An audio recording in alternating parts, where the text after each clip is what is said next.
I'm sorry I pulled y'all's legs.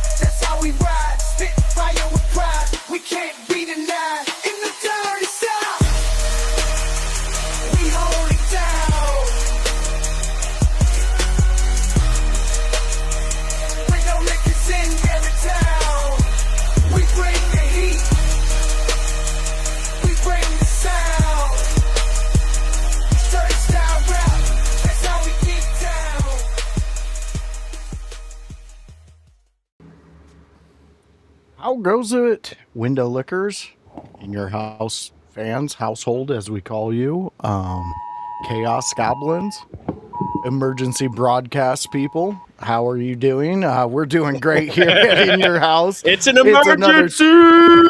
There's an emergency in Bruzy's butt. Bruzy, what is going on? You're the newest guy here. Since you What's like up? to interrupt everything, let's bring you on first. He also, IYH he also is likes to do spelling bees. Yeah. oh my god, yeah. We won't even get into that. We don't want to shame Bruzy this early in his in your house career. Shame How him. I goes don't it, Bruce Cruz? It goes. They just issued a tornado warning, so that's interesting. That's what that noise Well, was. choose life. Yeah. Yeah. Let's see right quick. I'm doing good. I can't complain. I watched Raw broke it up over the past probably 12 hours, but I finally got through it all. Yeah. Nice. Slow burn, huh? Yeah. Yeah. Slow and steady, Almost yeah. like the clap. I wouldn't know. Slow. Well, you see where you're from, I understand that, sex education probably was not a big thing in the school system. So we just had a lady Who are you with a talking corn to? cob and a condom, and she was like, if you do this, you'll be safe. We're like, okay, cool. Mm. There we go. So there you go, fans. You got updated on what we learned in our schooling. Speaking of learning and schooling, he is the head of the class. He is the teacher. We call him Teach. We bring him apples. He is Kevin Kalloway, the Chaos Goblin. How goes it, Kevin? Funny enough, when I was a substitute teacher, would go by Teach. So that works out great. Yeah. Easy transition I could for see me. that. I could see you in a tweed jacket and leather patches on the elbows. You know, I had thought about the tweed look at one point. Can't pull it off. My shoulders are too broad. Right. I won't buy it, Kevin, because I've seen you and I think anything. I'd be the guy in the 80s montage with you trying on clothes going, yeah, yeah. But it doesn't work at all. Yeah. Well, you see, that's the humor of it. And that's what makes us giggle. So that's what we do. Bruzy, you let us know if anything gets too severe over there. You got to call NEM and all them, save Toto, and we'll gracefully let you off the show. Thank you. But before we get into our Monday Night Raw discussion, fans, we brought Bruzy onto this little shindig that we do. And he's like, hey, guys, I like to do things and have facts and bring them to the fans. And we said, you know what, Bruzy, do that. Do that. And last week we had a kickoff of it. It went fairly well. The fans enjoyed it. I mean, they were arguing back and forth in the comments. So we updated it this week, and we gave it some legs and some little things to show you that we're taking this shit seriously. So Bruzy, why don't you hit us off with your segment? Alrighty. This week's Raw Obscure Fact is which segment holds the record for the highest rated quarter hour in Monday Night Raw history? Is it A, Mankind presents Rock, This Is Your Life from 1999? Stone Cold Steve Austin defeats The Undertaker to win the WWF Championship, also in 90. Actually, most of these are 98 and 99. Option C, Mike Tyson joins DX. Or D, the debut of Chris Jericho interrupting The Rock, also 1999. Okay. All right, fans. So as you see right there, towards the graph, we have a QR code. if you click that QR code, you're going to be able to vote. We will give the results of this at the end of the show. And throughout the show, we will keep popping it up and letting you guys see where it's at, where we're going. Yes, I know there's 6 options. That's because I have fat fingers, and sometimes I hit extra buttons. This program doesn't allow you to erase those. They say, hey, once you got them up there, dickhead, they're up there for life. So, that's what they are. But you do have 4 options, and Kevin, me and you get to play this game. So which one do you think it is, Kev? Oh, man, I was going to scan the QR code. Well, do that too. Do that too. I was going to guess, I don't think it's Tyson joining DX, because I think that's too early. Mm-hmm. It could be Jericho, only because of the hype behind it. True. But this would be a quarter hour, not views after as well. And I think it's one of the most viewed segments after the fact. That leaves me with Austin Taker versus Mankind and Rock. I'm going to go Mankind Rock. I'm going to say This Is Your Life. You're going to go with the Mankind Rock, which was a very big one. It was a big segment. I will say, I would think that the Austin beating Taker would have probably been one of the ones that was most watched after the fact. Man,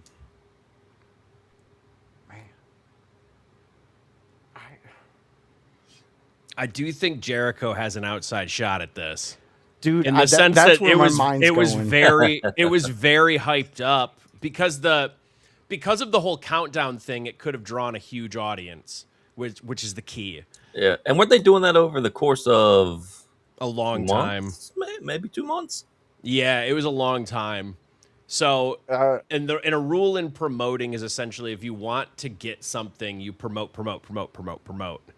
And one of the best promotions that they've probably had is Jericho's debut. Yeah. Yeah. Regardless of the outcome of it, it was best That's promotion. where I think I'm at, Kevin. I think I got to go Y2J. Because you're right. That build was huge. Yeah. And Bruzy, do not tell us the answers of this. we will get the answer of it later on. But we do have Fightin's One chiming in. So look at that. You're bringing in some people talking about it. He said, "This Is Your Life" switched me from WCW to WWF. Which is why I guessed it, because it was in the heat of the war and one of the Heat of the Rock segments, and when he was at his highest. Yeah, that was Face Rock and Face Foley as the Rock and Sock connection. Yeah. So that's what led me there, because Austin defeating Taker, I think it came more out of nowhere than it was a build.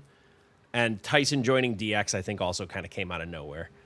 And because of that, they hyped Tyson being there, but not joining DX. And he was there the night before that pay-per-view. With the Royal Rumble. Yeah. So I think a lot of these moments, if not all of these moments, are some of the most rewatched in history. But as far as when they got people there, I think Tyson joining DX, I feel, is my last place on this list. Okay. Not because Tyson can't draw or anything. It's just I don't know if it exactly drew it then. I don't know if it was then or later. All right. No, that makes sense because they were in the midst of it. They weren't. Yeah. So, any of these are viable picks, though. This is just the logic 100%. that's going through my head. I could be absolutely wrong. And like we said, fans, we'll keep going back to that the further we get into the show, and see what we come up with on that one. That'll be interesting. I believe we had somewhat Big Glenn said a comment. I don't even think light blue was Briscoes Mankind Rock. Yeah. Yeah, and then he said either Mankind Rock or Briscoe Patterson. First off, that's not even an option. But it could have been. It was option E. It was option E. Yeah, maybe. All right, Bruzy. So we got that kicked off. Again, we got the QR code up there. You can get in there, let us know what you think. But let's dive into Monday Night Raw. You know what? Before that, fans, if you're out there and you're trying to get your wellness journey kicked off and you want to do so and you want in your house's help, we can do that at Goalie Nutrition for 25% now. We went from 10 to 25%. We are stepping up in the sponsor game. So go out there, type in the promo code in your house, and you should be able to get that 25%. It's active, it's ready to go, and your wellness journey is, well, it's always ready to go. It's just needing you to kick it in gear and let In Your House help you out with that journey. So fans, go there, type in the promo code, get your discount, and start getting healthy. Start working that mind, gut, and all over body. 25% is a big deal, Kev. Look at those guns. Get big. I love it. All right, fans, let's talk some Monday Night Raw. Kevin, we talked about it before we went just a little bit because, we're professionals. We don't have to talk that much. Your discussion, I kind of want to save till last since all three of us know where that one's going in a sense. So we're going to let you go last on that. So with that, Bruzy, why don't you kick it off again this week? All right. Appreciate it. This was my first time. I'm going to talk about Raquel Rodriguez versus Sol Ruca. This is my first time ever seeing Sol Ruca wrestle. I really liked her. She reminds me of kind of like Javon Evans, but female version. She's very lanky. She can move, and her match with Raquel Rodriguez was really entertaining to me. I don't know if I've ever actually seen Raquel Rodriguez in a match either, and I didn't know. I like her in matches. Yeah, she's really good. I've always liked her on the outside of the ring or in the back when they cut promos. She's always kind of she's got that glamazon, big. I like when I say glamazon, I think of Beth Phoenix. Beth Phoenix, yeah.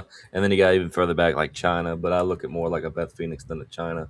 But yeah, I thought the match was really well. I didn't know she had never won a singles title before, so that was interesting. And she's been in the company, what? Has it been 5?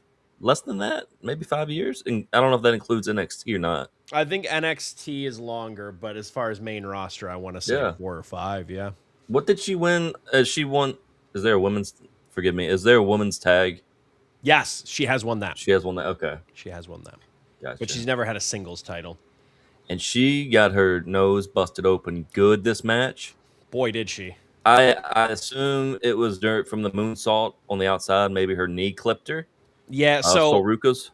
Not to take away from the discussion, but that's happened to me before too. I was in a 5-way match, and if you over-rotate on your moonsault, your knee can hit right here, and that's what happened to me to break my nose. Damn. Yeah. So I suspect that that's probably what happened, or like tilted her head back too much. I didn't see all of the moonsault when I was watching, so I didn't see exactly how it landed. I doubt she balled up like the guy that hit me. Right. So chances are it was a miscalculation rather than a guy fucking up. I was surprised because I don't know if I looked away for a quick second and I saw the moonsault happen, and next thing I know, she's got blood all over the place, and it's so bad enough you actually have the ref put the gloves on, but she actually got like a towel when Raquel had Sol in a submission hold and just went over there and just wiped her face because it was so much blood, which was nice of the referee. But yeah, overall this match was really well. A lot of back and forth. You think, oh, it's 1-on-1, nobody's on the outside, but of course that changes at the end. Voices girl Roxanne comes out, and you think, oh, okay, and then on the other side, Liv's on the other side, and she gets the real hit on her. And Raquel finishes up with I think was it a power bomb? That was a devastating move, and she just covered her up and won her first women's championship. Yeah, singles women's championship. She does the single arm power bomb. They call that was nice. The Tihana bomb, I think, or the Tiana bomb. Yeah, the Tihana. Tihana, yeah. That was really nice. Shows a lot of strength, and Sol moves really well, so she was able to sell it really well also. But yeah, the 1, 2, 3. Yeah, they. I like the match. I like both women I like what they're doing in matches and how they're being presented. I do think Raquel deserved a singles title last year, but I do like where she's at right now, and I do think that this winning this title is showing that they're going to start the division inside the Judgment Day. There's just something about Raquel getting that title, and then I'm almost certain Io's winning. I'm getting that feeling that Io is going to win at SummerSlam now. And Or then they I think might we're going might have the aesthetic of both of them holding titles for a hot second, but Liv isn't going to hold on too much longer, I don't think. You don't think so? Yeah, No, I don't. either. If she holds it past SummerSlam, it won't be long. Yeah. Okay. Yeah. So me and you were pretty much on the same page with that. Yeah. But yeah, Kevin, what were your thoughts on this segment? I actually this match was one of my bright spots for the night. Not just because I loved seeing Raquel get the title and get that singles win, and just in general, I think she's worked really hard. She's done a lot to change things ever since, and we've talked about this a lot in the past, Voice. But we talked about how Kevin Nash gave her advice, and she went, "Oh, you're right," and then just fucking applied it, and it was night and day. She wasn't 100%. She wasn't coming out as smiley Raquel who just flexed back muscles. She came out and she had a swagger to her. She came out, she literally she took that advice from Nash and then she went, "Let's just watch some Diesel tape." And then she watched Diesel tape and then she said, "I could do that." And then she did it. And No, you're right. I love seeing that progression when like someone starts to get it. And Raquel started to get it about a year ago. She needed time with it. I think it would have been lightning in a bottle to have her get that title win a year ago, but I don't know if she would have been ready to hold the title with that level of persona and use of her, like what she was doing with herself. Now it's much more defined. Now we have seen her. Now we know what to expect. Her matches are structured as if she is the giant to be chopped down, and I love watching those matches with people like that. Yeah. And Soul is a really good foil to that in the sense that Soul is someone who's going to jump around and like twirl around on someone who's larger, and the larger person just has to stand still until they don't. And it's a good match though, because the art of that trickery and the art of the magician's code, so to speak, you don't notice it because someone else is always in motion. But Raquel doesn't move a lot. And the reason is because the more she moves, the lesser size kind of means sometimes. Man, Raquel's one of my favorite women's workers that they got in WWE right now. I really like what she's been doing. And I hope she gets a nice title run out of this. I don't want this to be too short. I don't need like Gunther long of like a year length. Right. But if she could hold it for a clean 4 to 5 months and just keep a death grip on it, I think that would go really well, especially if that starts creating division in the Judgment Day when she is holding a title and Liv is not. Sorry. Go ahead. I was just gonna say two things. One I forgot. I loved at the end when Liv was holding up her hand, and then it made me think, oh, who's usually next in line for the women's title? The Intercontinental. So I was like, oh, that could be cool to see them go at it in the future. What you were just talking about, the division. So I could definitely see that coming soon. Yeah, I think that's kind of what Voice got at too. With we're planting those seeds of division finally within the women of the Judgment Day, as opposed to just Rhea and Liv when they did that. Yeah. I think we've got something here. Do you see them feuding with the Vision? No. Because Division and the Vision, I didn't know. No. No, I see those two heel tag teams staying away from each other because it's not AEW. Yeah, exactly. Yeah. All right, fans, there you go. There's still the poll. We sent the link in to the chat. I wasn't sure if the QR code's working. I tried it and it just sent me to the It sent me to Eve Mux as well, so I think it's wonky. But that's all right. So go ahead and chat. click that link and look at that. Y2J is winning it, man. Look at that. Look at me pick things. Look at that. That's amazing. All right, so fans, keep going with that.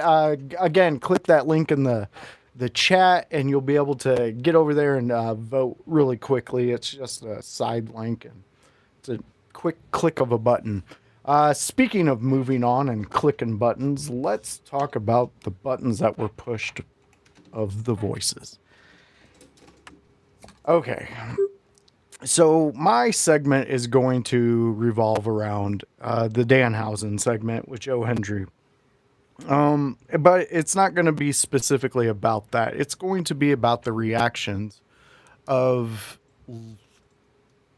talents of the past, legends of the past. I consider this guy a legend in the commentary team. He was a part of a lot of the silliness that I adored back in the day.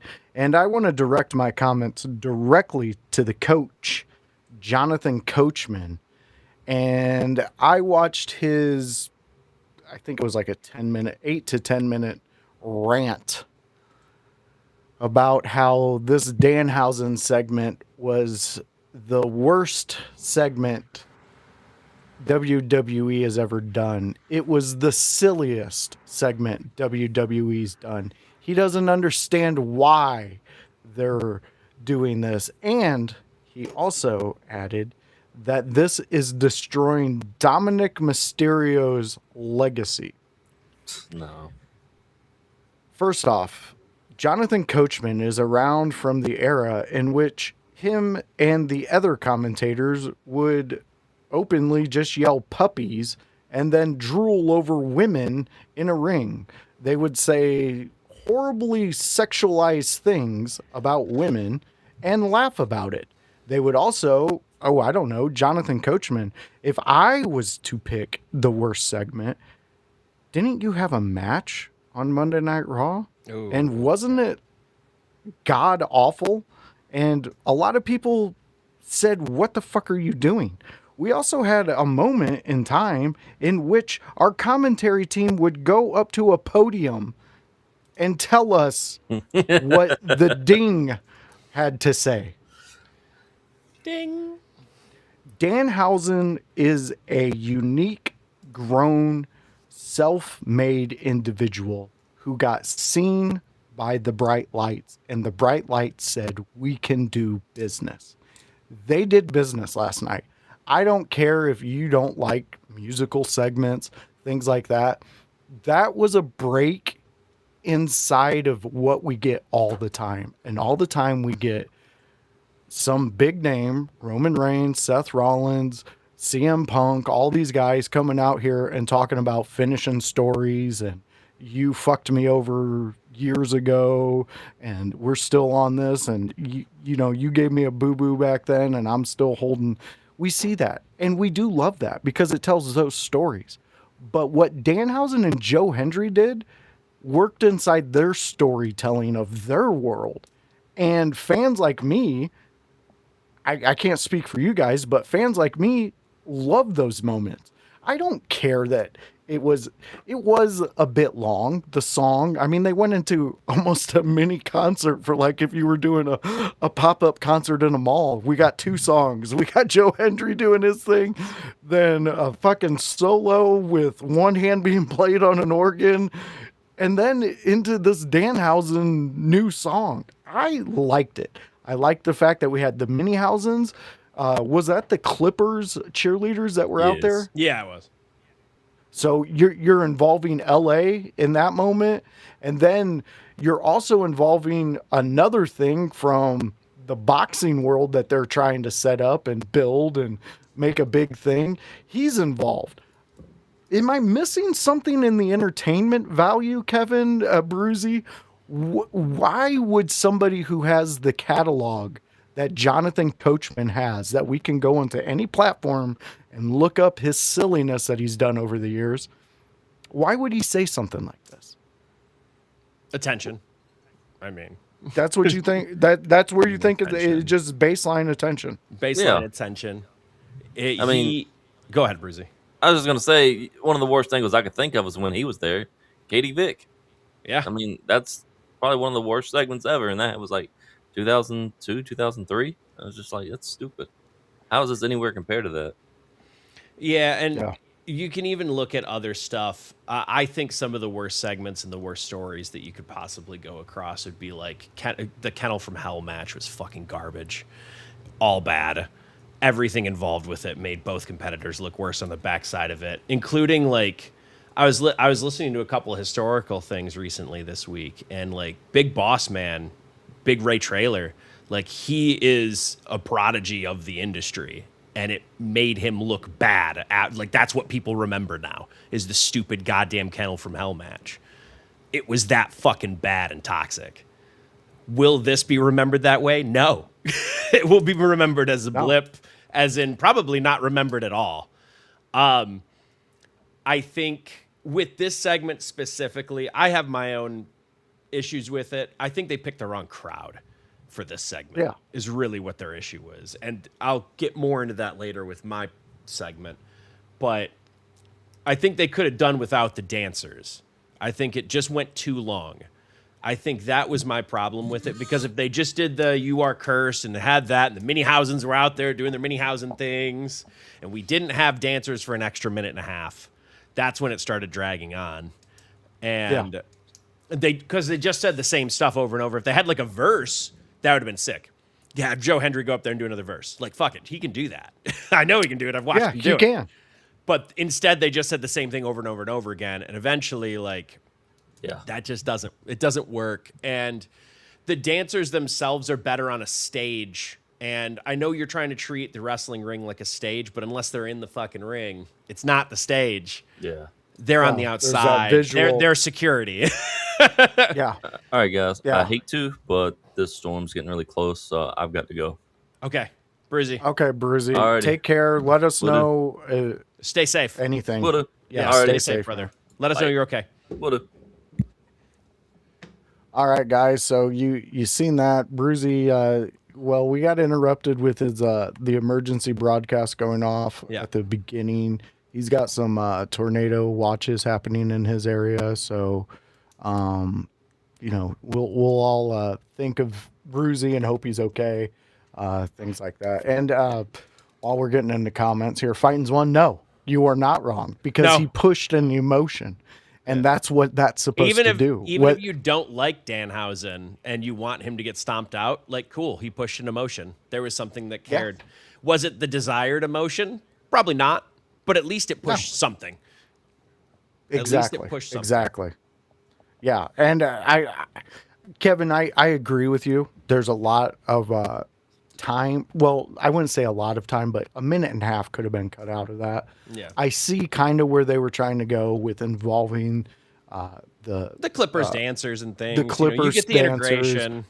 Yeah. They have big NBA ties with Danhausen. Like, it makes sense.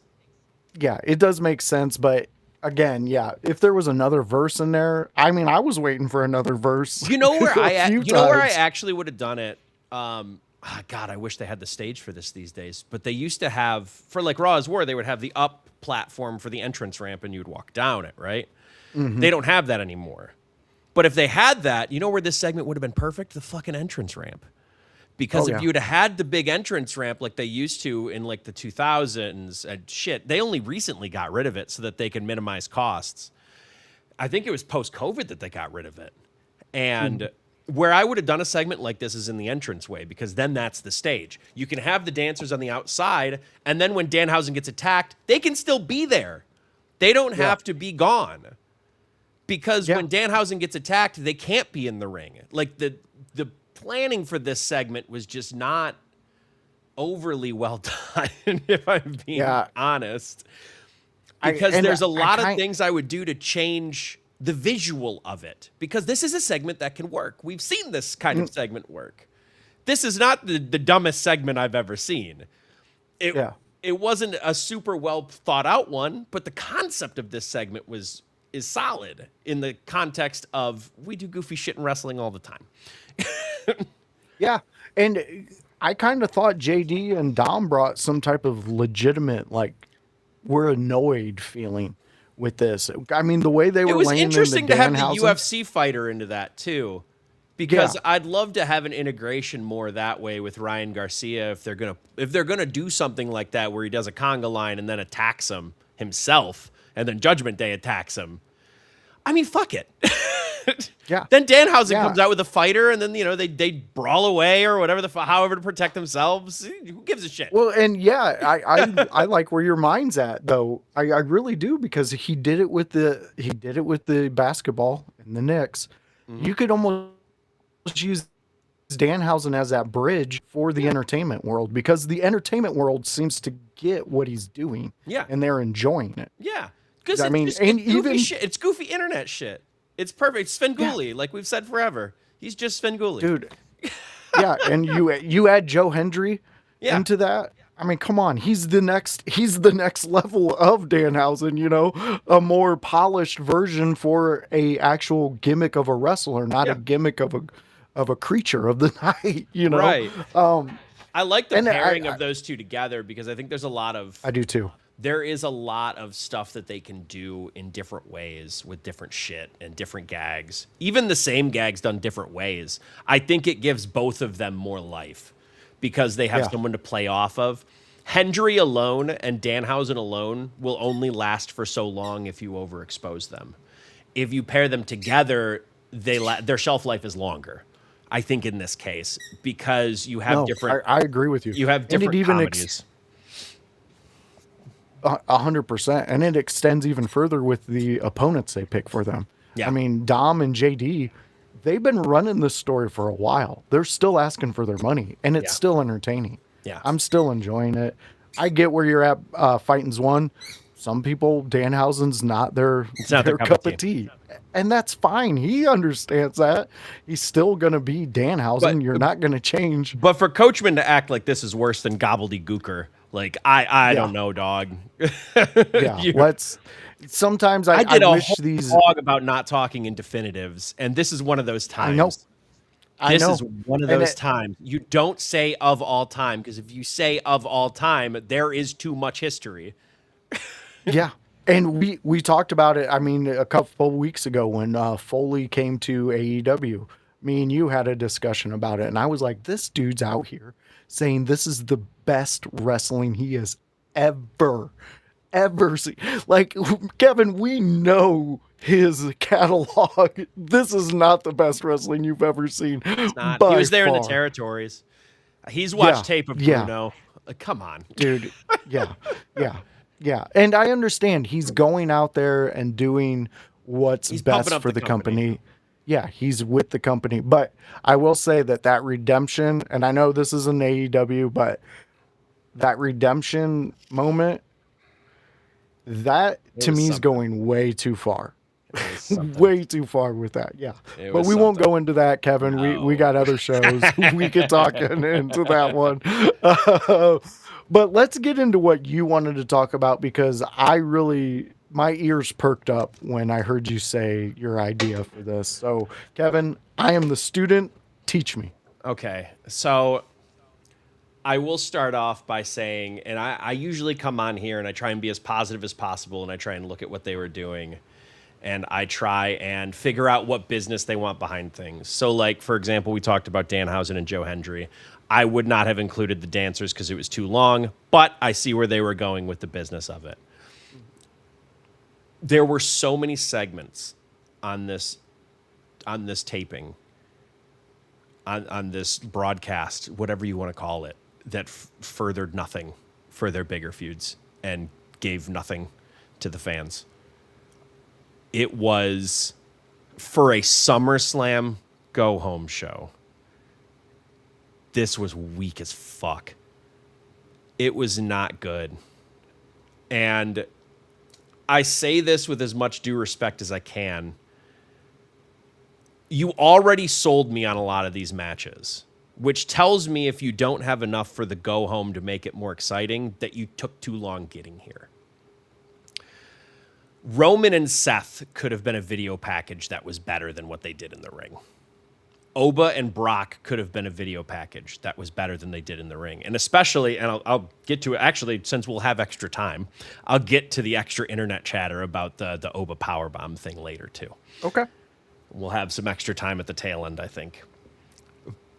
You did so much on this show to do so little. And it just felt... I don't feel like I wasted my time watching this. I don't. But I was doing other things while I watched most of this. I didn't have to tune in because I would see Roman and Seth come out and I'd go, all right, they're going to talk about history. All right, they're going to talk about S.H.I.E.L.D., family. Vin Diesel's going to fucking WWE's Vin Diesel is going to come out here and talk about goddamn family for the 20 millionth goddamn time. I get it.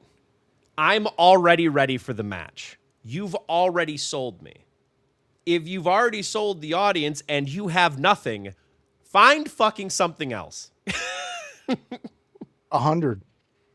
Because we used to have SmackDowns that would go before, like... We would have SmackDowns before SummerSlams or WrestleManias where it would just recap video packages and do, like, a couple, like, matches here or there, and that would be the SmackDown.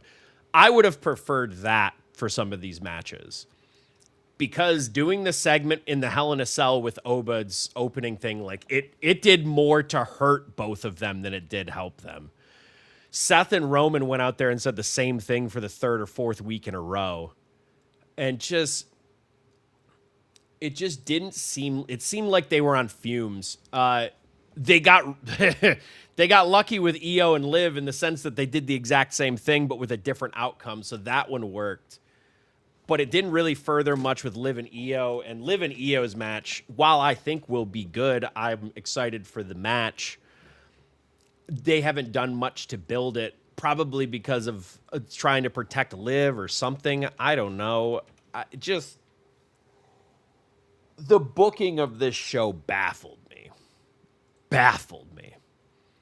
And usually I'm not baffled. I'll usually see what they were doing, whether I thought it was successful or not, or whether I thought it was good or not, whether anyone thought it was good or not. I don't know. When you have this TV time, all TV time is precious. I enjoyed the matches on this card for the most part. But as far as matches go, none of these matches are going to be what's featured on SummerSlam. Nobody wrestled on this card that will be at SummerSlam. The only thing that really furthered any tensions, I think, effectively into a SummerSlam match on this card was the 6-man tag. And that was the LA Knight, Fatu, Solo Sikoa, all of that segment.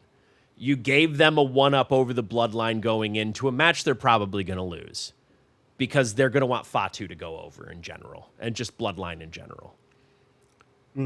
But you Kevin, did more. I think they did more to hurt their two largest matches going into here from a Raw perspective than they did help.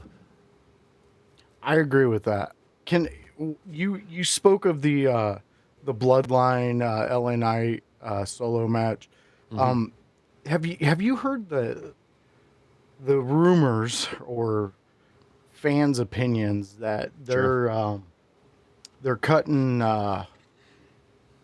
they're basically cutting Fatu down. He's not rising like everybody else and I think it's due to Solo's, like, he's rising again. Solo, for me, he's hitting on another level. I don't think Jacob's coming down at all. I still love where Jacob's at. Yeah, so I agree that Solo is on the rise. But I don't know what the fuck program everyone else is watching if they're saying Fatu is getting cut down. I don't know, because we're not watching the same show. I haven't seen... Yeah. Nugget! I haven't... Nugget! Buddy! Buddy. Are you done? I'm protecting the house, right. Dad. He's protecting us from Mom, who just got home. Yeah. Well, sometimes he's you have excited. We're not watching the same program, though. Back to my point, because Solo. No, Roman's still more over. People, it's no. Solo as a face is more over than Solo used to be, but he's not more over than Roman is. There's too many ones in that crowd dog. I disagree. Solo gets cheers now, which is good. Solo is on the rise. Hey, baby. Solo is on the rise. Solo is doing more with the time that he is allotted every single week. I agree. However, if you're watching the same program that's happening, you're also watching Fatu lay goddamn waste to everybody in his way. So I don't see how we're undercutting Fatu. We're simply keeping Fatu here so that we can bring Solo up with him. Yeah. That's what's happening. And it's also happening with Royce Keys, and it's also happening with LA Knight. We're taking the bloodline and essentially giving the rub to the other guys, looking like they could do things to the bloodline and believing that there might be a shot, which I couldn't say there isn't a shot. I doubt it. I think the bloodline is going to stay strong going into, the umpteenth goddamn war games. But I don't see where fans are coming from, or where internet chatter is coming from, rather, in saying like, oh, two people can't be pushed at the same time. Bullshit. They can't be. They can't be pushed in the same position at the same time. So like, if a guy is getting pushed into the world heavyweight title picture, we can't have another person getting pushed as a world heavyweight champion. Like, it's just not going to work that way. But they can be pushed simultaneously and used to help each other go up. And I agree, Solo has found his character now. And I agree with you there, Fightin'. Solo has such good timing when it comes to mic work right now. And I don't know if I would put him on the same level as MJF yet. I think he's still growing into it. Whereas MJF has been doing the same kind of character in similar but different ways at times throughout his entire career at AEW especially, and kind of before that. But Solo now, in the last year, has really, really picked up exactly where he fits in. And I was worried about him for a while. In the sense of like, a lot of us were. Is a homie even going to have a job? Well, I thought once Jacob came, it was only a matter of time before they were, because Jacob was hitting. It was like Jacob was hitting everything that they wanted Solo to be as that character. Because they made Solo Jacob Fatu light for his first iteration, but now they have actual Jacob Fatu. So what did they need Solo for? Well, Solo saw that and went, well, I'm not going to be Jacob Fatu anymore. Mean Metal Mike, I'm going to tell you this. We have predicted Zilla for so many appearances Goddamn, that like 6 until months. he shows up, I don't give a fuck. Until Zilla fucking shows up on my screen, I am done with that dude has made me look like a fool every PLE since his even thought of being in WWE. I agree with your sentiment. For the sake of the comment and for discussion, if he does debut, where would you put it? In the tag match or in Roman Seth? I would have to do a tag match. Okay. I think if you do Roman Seth, you're adding too much into something that people already want to see. Sure. There's no rhyme or reason for it. Because I don't know. I would just have to say the tag just because I need Roman Seth to be some type of clean. So result. I actually agree with you on that. The way that they've been building and the way that Seth has been talking throughout the entirety of their build-up is Roman can't beat me alone. Roman can't beat me alone. Roman can't do it. And Roman has been like, I got to do it to prove it to my family that I'm the tribal chief, that I am Vin Diesel's next of kin. And if that's the story that they want to tell, now that doesn't mean they don't do an interference spot here. But if they want to keep Roman face, he's got to keep his fucking word. Yeah. Yeah. And he at minimum can't have interference. He can cheat and still probably get away with it based on how the fans react to him, in the sense that he could probably stay a face even if he cheats. However, he can't have interference and still be a face, I don't think, in the sense that if you're going to talk all of that talk and then lie to the crowd, that is the biggest heel move. Like, Yeah. you can get away with a lot of other stuff, but if you look at the crowd and say, I'm going to do this, and then you don't, you start getting people turning on you. And if that's the way they want to go, they could still do that. But I don't suspect that they're going to go that way. As much more interesting as that would be than Roman just coming out to fake-ass ones in the crowd. Yeah. And he just gets cheered no matter what kind of assholery he does in that ring. Yeah. No, you're hitting on 100 on that one, man. We've talked about it many times. It's like CM Punk in Chicago. He can come do the most egregious thing, and people will cheer his name. Punk could go live in the ring and kill a puppy, and they would stand and clap and have him kiss his baby. It's a weird world when it comes to wrestling. Weird world. But I mean, that's how it works. And I'll get to, with the time that we have, though, just to kind of wrap up what I mean on the card, like, I was excited for SummerSlam, and now I'm a little less excited. Not because I'm less excited for the matches, but because, like, I'm starting to get just burnt out on the stories. And my hope for SummerSlam is that this will be a nice soft reset in the sense that we will end some things and we will start up some things, which is usually what we get at SummerSlam. Yeah. So I'm hoping that that's the case. We're ending Oba Brock, God willing.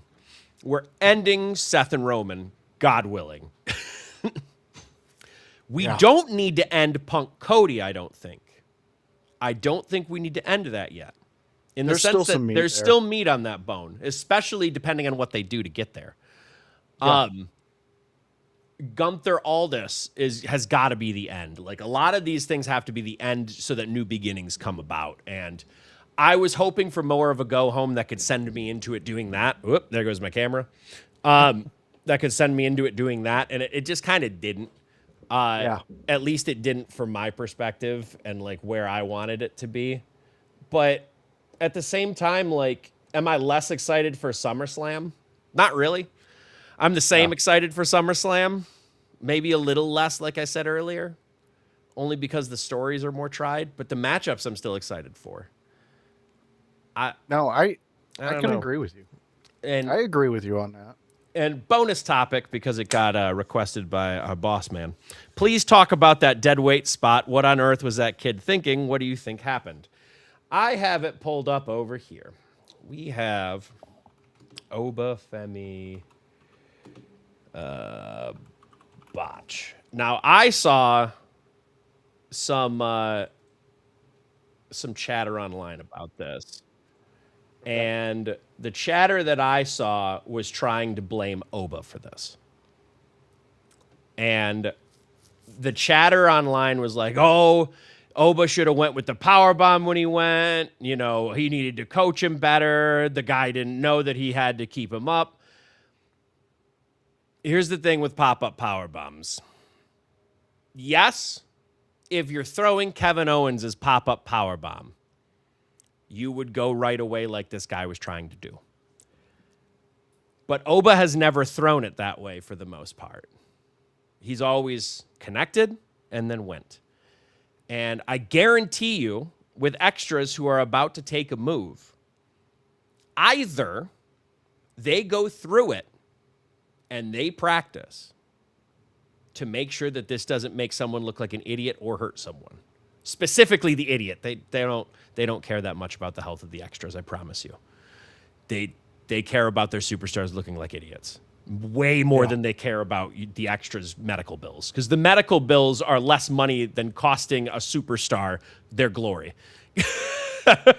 Yeah. I hate to say it that way, but it is. The second part to that, though, is either they practice it or the extra says, yeah, I know what you do. I can take that. So at some point, this went through the extra. And if they claimed that they can do it and then fucked it up, that's on them. This isn't on Oba. At no point was this on Oba to me, actually. I'm watching it on this 17-second clip. Guy leaned The back. guy leans back. He leans back almost like he's going to try to whip a hurricanrana. So he leaned Like back. when he gets up there, his first motion is like he's going Is to go he's back. like trying to whip. So generally speaking, especially the Kevin Owens pop-up powerbomb, if you watch Kevin Owens' pop-up powerbomb, he goes up, and as he comes back down, he does the powerbomb. He doesn't connect with it. That's the powerbomb that guy was trying to do. Okay. But Oba pops people up to stay there and then power bombs them because he does the last ride style. Now, but the other guy did the other one. Now, regardless of all of that, I think they saved the segment there. The only thing I will say that Oba should have thought goddamn twice about is kicking the guy afterwards. Because the problem with that now is the optics of you kicking a guy and saying, you fucked up my move live on TV is twofold bad. One, you just gave away the game that he fucked up. We already saw, but you covered it. We could have escaped this without you calling more attention to it and making it worse. Yeah. That's the biggest thing. As a professional, you cannot call attention to it again. It's the same thing where Orton famously RKO'd Kingston, who was supposed to get punted or whatever the fuck, and he yelled, stupid, stupid. Orton gave away the game that it was a fuck up. We didn't know prior to that. Right? Right. Or if we did, we would only, oh yeah, he fucked up. He could have just claimed he didn't fuck up. It's that easy. If you cover it up, you don't even have to know. Fuck it. That's true. That's true. Yeah. The other optic of it, and just to finish that off so we can get to the poll, the other optic of it that's bad for Oba is that he looks like a frustrated child to the internet when you do something like that. And when you do something like that after someone fucks up, instead of just yelling at them in the back behind, with not cameras on and everything like that, is that you can now be scrutinized by the entire internet and they can come to whatever fucking conclusions that they want. Because that's how the internet works. That is unfortunately how the internet works. The internet doesn't give a fuck about the truth. They give a fuck about the story. Well, that's it. They care about our truth, but Yeah, they some. Yeah. Some. I don't know if you've seen all the comments, but yes, Kevin's right. Yeah. Some do care. Some do not. Some do not. Yeah. All right, Bruzy. So how's the world over there? Did you locate Toto? Yeah, we're good. It's east of here, but I'm in the clear, so. Yeah, fuck you, East people. Yeah. You guys are getting it now. Fuck them. When I was getting out, because the lightning and flickered the power, I was like, oh, let me go turn the computer off. Then I turned it back on, and I was like, oh, crap, I got to give away the results for this. I was like, how are they going to know the answer? Well, we would have just put a pin in it like we always do. But let's get to that poll. So, Bruzy, we're going to throw it up there. You give the answer, give everything. Alrighty, the answer is Stone Cold Steve Austin defeats Taker for the world title. No shit. June 28th, 1999. It was a 9.5 Nielsen rating. That's about 10.7 million viewers. Could you imagine that nowadays? So 99, that wouldn't be Tyson. That is the highest rated quarter hour in Raw history. Mankind versus The Rock was an 8.4 Nielsen rating. That's about 9 million. That's the highest rated non-wrestling segment in Raw history. Mike Tyson joining DX was 4.7 Nielsen rating. And Chris Jericho interrupts The Rock was roughly 6.8 Nielsen rating. Yeah. There you go. I'm surprised how high Jericho's was. It's the promotion. Yeah. It's the promotion of it. You got that countdown going. And the rub of the Rock. The rub of the Rock. Yeah. You know what? I don't think it fucking had anything to do with The Rock. Don't. If I'm being honest. Because if we're thinking about things in a promotion way, like I was kind of saying earlier, I almost talked myself into going with Jericho too. Because the way that they promoted that countdown of like, hey, show up and there's a surprise. Hey, show up and there's a surprise. For fucking 2 months. So of course people are marking their fucking calendars as to when this thing is going to happen. No, it I remember it quite well. And I remember when I seen those letters hit Y2J, and I might have to say that I do recall before the announcement, before he even hit, weeks before, Rock was talking some shit about the countdown. Mm-hmm. Oh, okay, that makes even more sense. It helps What more. happened Yeah, there. it helped it. Yeah, so I think, can you say that that's a rub? I think it was a promotion No, I tactic. don't think you can say I it's think a it was a rub, but promotion tactic. yeah, I would say, yep. I would say I would go with that. He was definitely a hand in the promoting of it Yep. and getting it over before it was able to get over when everybody's seen it. Yeah, that was a pretty good one there, Bruzy. I just noticed definitely. What's that? Keep going. No, I was just gonna say definitely did not see Rock or Austin Taker being the actual winners of that. Yeah. I just That noticed I kinda kind of had threw the me for answer a on my. loop. I kind of had the answer on my shirt. I didn't even notice it. I got It is. Yeah. Taker, Austin right there. Yeah, I wouldn't. Look at That that would guy. have been the one that I had. And actually, no, Tyson would have been the one I had in last. But I didn't know Austin Taker would have been number one though. God damn. Yeah. I would have one's a never little, put that one at one. I Nah. guess that had to be the height of the. That had to be right after I guess Stephanie got crucified. Maybe I don't know. Right That around could that have area. been. It would have been around that time probably. Probably the height when of Austin the saved height her. of the Stone Cold era. Dude, I remember that summer. That was a gnarly summer for wrestling. I didn't watch WWF then. I was WCW through and through. Oh, I was watching WCW, but a Monday Night War, baby. I was flipping back and forth, not understanding any of the adult Ramifications. jokes they were saying anywhere, but being like, "Yeah, I agree too. Suck it. You can suck it. You can suck it. Everybody can." Everybody can suck it. Yeah, it was a great time back then. Everybody, you get a suck it. You get a suck it. Yeah, I like that, Bruzy. I like this little segment that you got going on with us. Definitely, Lola Vice is definitely getting called up next. We're getting Mean Metal Mike saying, I don't hate that. I think that could be a thing. yeah. I mean, I'm not going to disagree with you on that one. And I would enjoy her coming up to the main roster. I think that'd be a very smart play there. All right, Bruzy, you had to go and you came back in. So we had to cut your time a little shorter. Is there anything from this Raw you wanna hit before we go out with the fans and everything? So I can give you a little screen time there, Bruce. Appreciate it. Actually, during the Oba Brock thing, I thought it was funny that Brock locked the cage when all they had to do was lift it 2 feet and he could crawl underneath and get Brock. Yeah. But I'm just like, okay. I mean, I understand. There's a lot different with that segment. There was a lot of issues with the beginning and the end of this. It's I understand they're trying to make a point, and Oba following them was different. But Heyman's mic going out was funny. But also Oba was paying tribute to a from Darula to a king since they were in L.A. for Rodney King beating up the cops. So he paid tribute to them.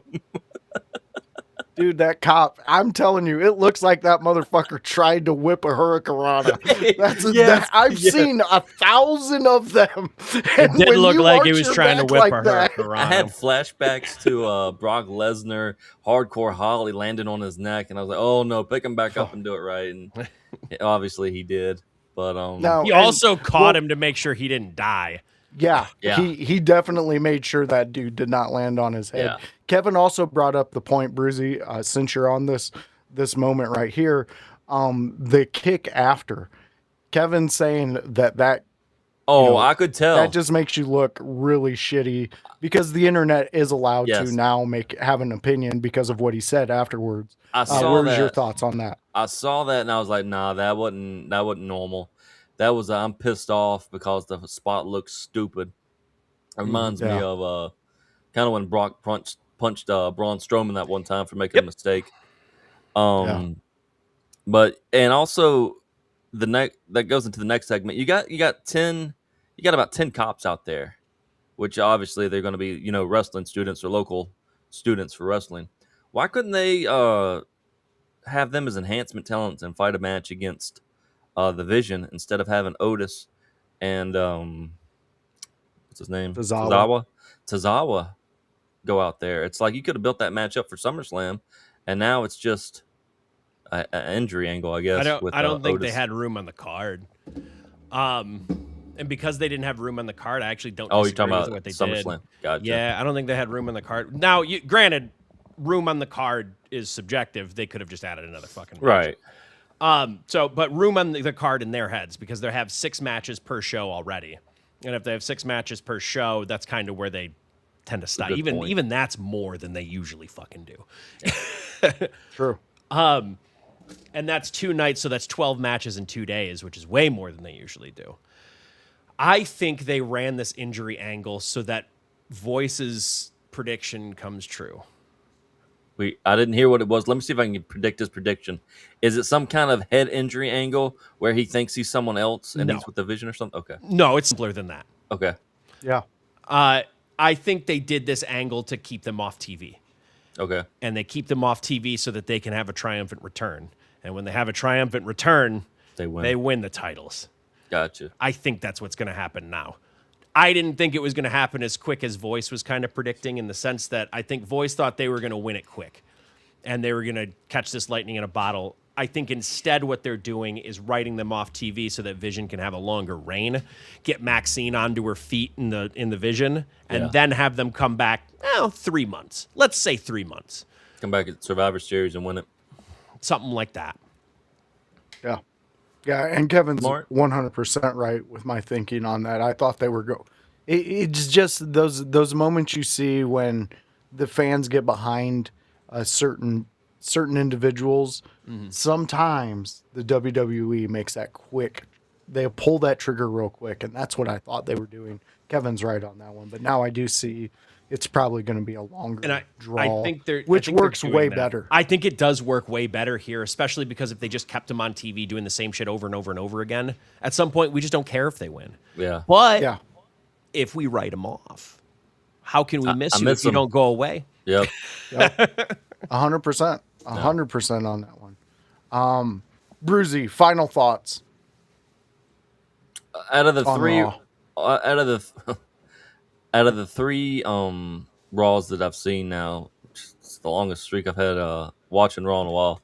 This was, I think, the worst Raw, but I think that's got a lot to do with the LA crowd, because they didn't like my boy Danhausen.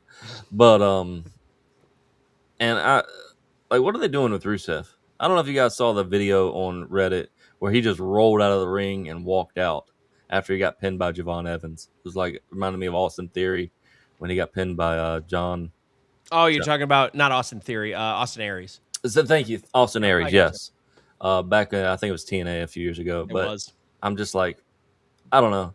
Rusev's always one of those wrestlers I like, but he's just, I don't know. Nothing happens with him. I don't think there was any need for him to be out there any longer, especially when you have Javon Evans out there. Yeah, that one I haven't heard anything about. I know what you're talking about, because when I was watching it live, I was like, why the fuck did he roll out so quick? Yeah, I mean, that kind of eludes the OG cutter, right? I mean, it kind of just makes it meaningless if you're going to. But a lot of the game. I honestly think with Javon Evans, they were starting to get the crowd pumped up a little bit through that match, because if you notice halfway through, they could have rushed him out. Yeah, the crowd started actually getting into it. So I think it had to play with that. That's where I'm going until I hear otherwise. I also think they've been doing a lot with Rusev recently and making him look good. Yeah. So I can't see this being an anger thing. This to me screamed, oh shit, we've overbooked the show. Uh-oh, we got to get to the next thing. Yeah. So then the ref told him, get the fuck out of the ring. so what'd he do? He got the fuck out of the ring. Because I've had to do that before too, where it's like, well, show's going 3 hours and we got 3 more goddamn matches. We got to get these people out of here at some point. Get the fuck out of the ring.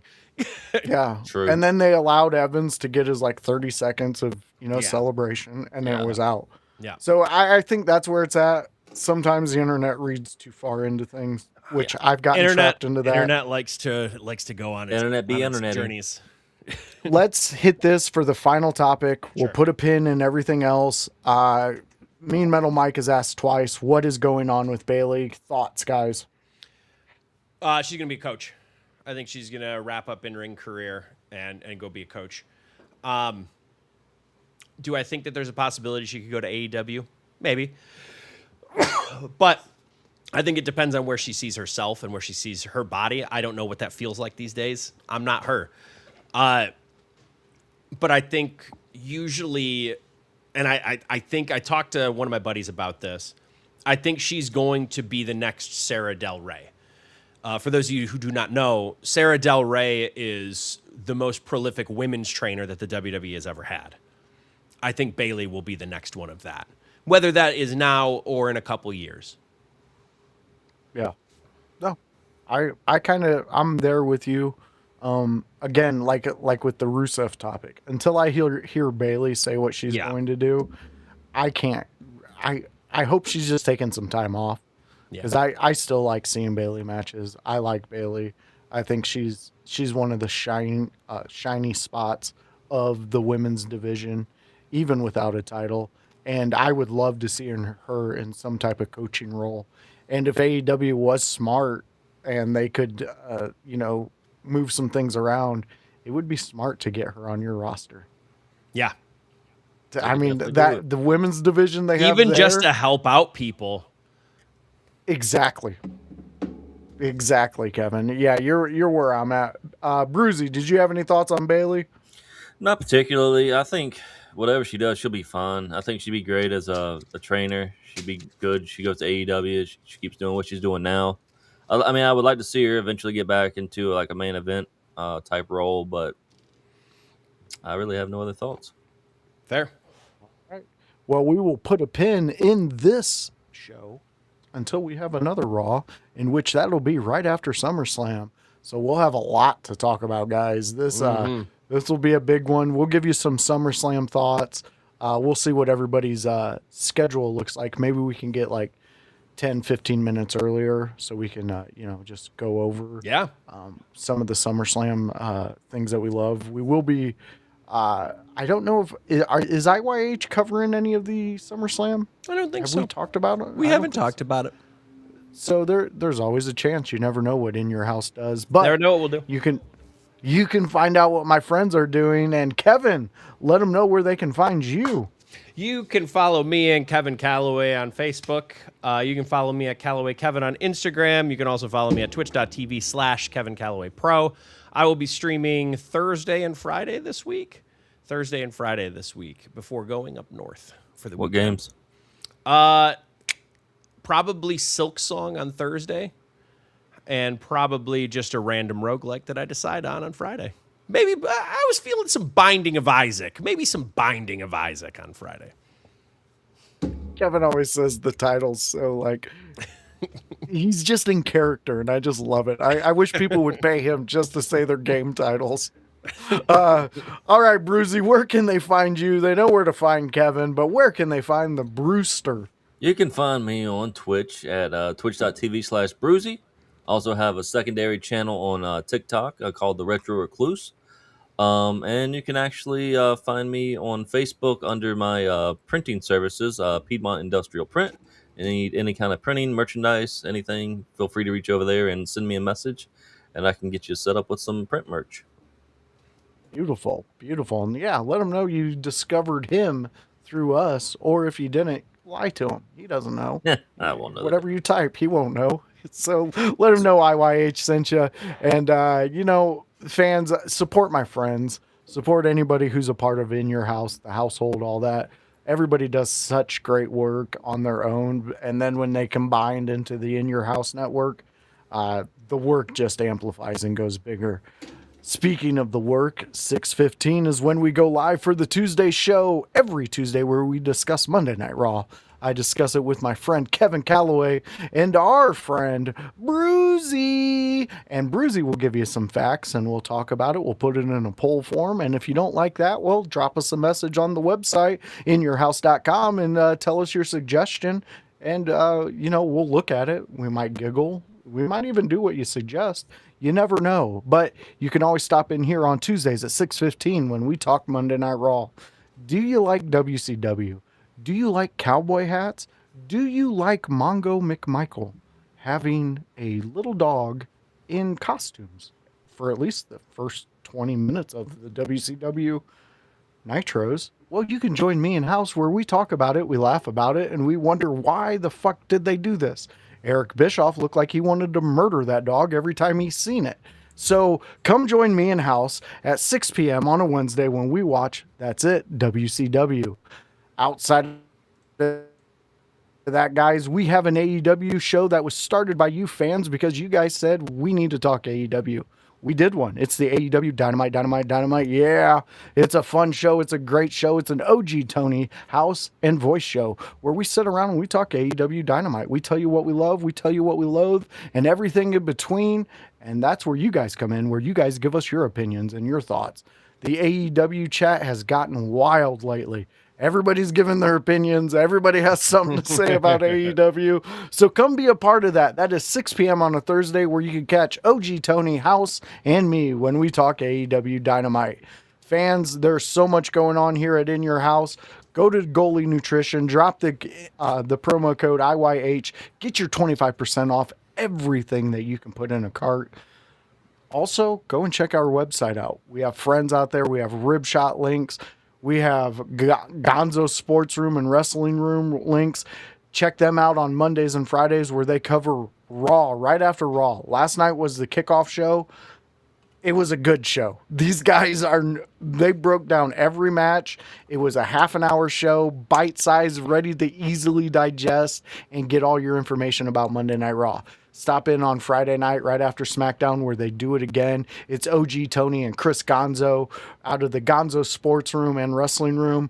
They have teamed up within your house and they are doing their own show. I don't even have to do stuff. I had to set up the studio. That's it.